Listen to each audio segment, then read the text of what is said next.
So today I'm going to talk to you about a lens that almost every photographer has in their bag, and it's usually one of the first prime lenses they get.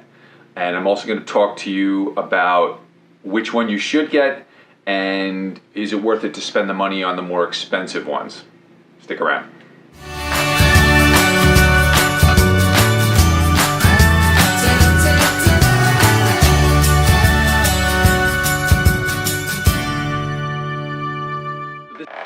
So this is the Sigma 50mm 1.4 art lens, and these Sigma lenses have taken the photography world by storm over the last few years because finally a third-party lens manufacturer has put out lenses that are as good or better than the manufacturer of the camera. So Nikon, Canon, Sony, Sigma makes versions of these lenses for all of them, and they're all really good lenses. I started a few years back, I bought Eric's Canon 5D Mark II, and the first thing I bought was a Canon 50mm 1.8 lens. I think it was, at that time, $100.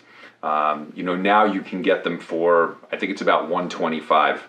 And the 50mm at 1.8 lets you get creative with your photography. You can shoot at a super shallow depth of field. So then after that, I figured, let me get a little bit better one. So I bought the Sigma 1.4 version for Canon, and I used that one for a little while, and I loved it. I had no issues with either lens, actually. I don't know why I even bought the 1.4, because the 1.8 was fine, but I did.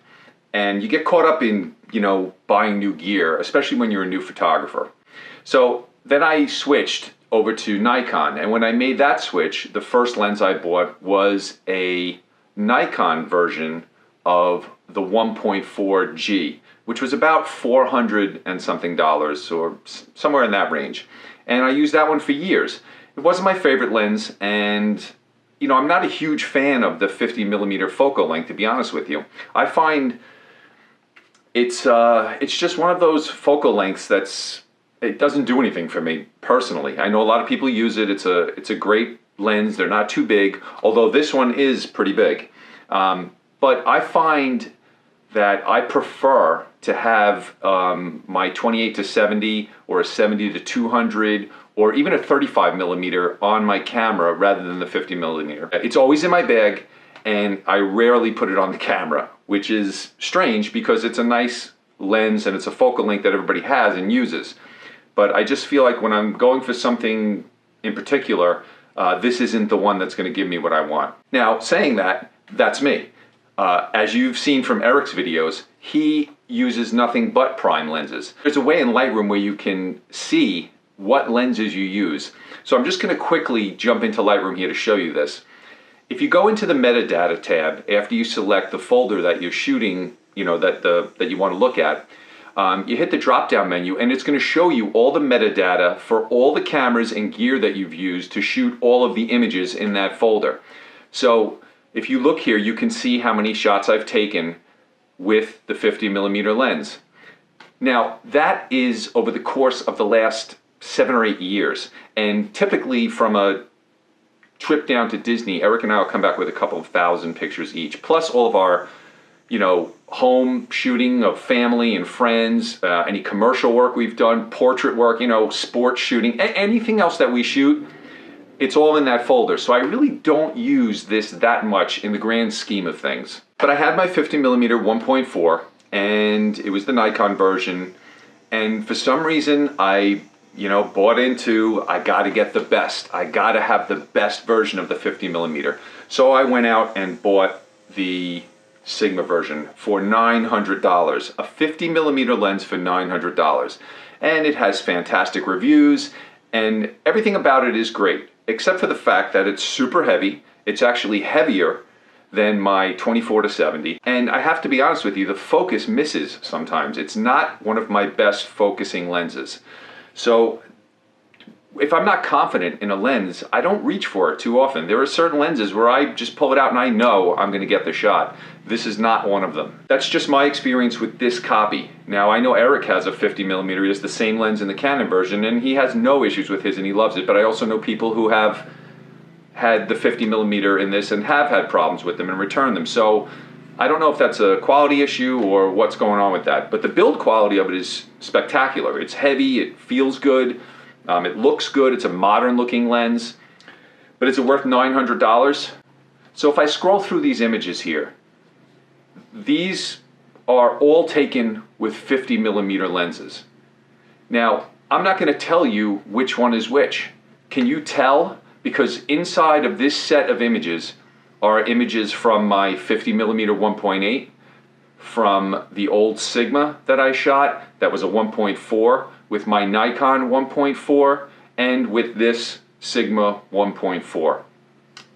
I don't think there's a difference. So if I was going to do it all over again, and I had $900 to spend, I wouldn't spend it on this lens.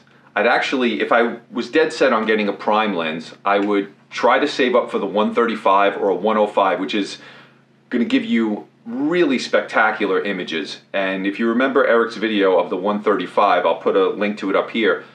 The images that he gets out of these lenses are just beautiful. And you know, I shoot mostly with the 70-200 for my telephotos, and they don't look like Eric's. Eric's have a certain look to them, and that's because he takes the time to shoot prime.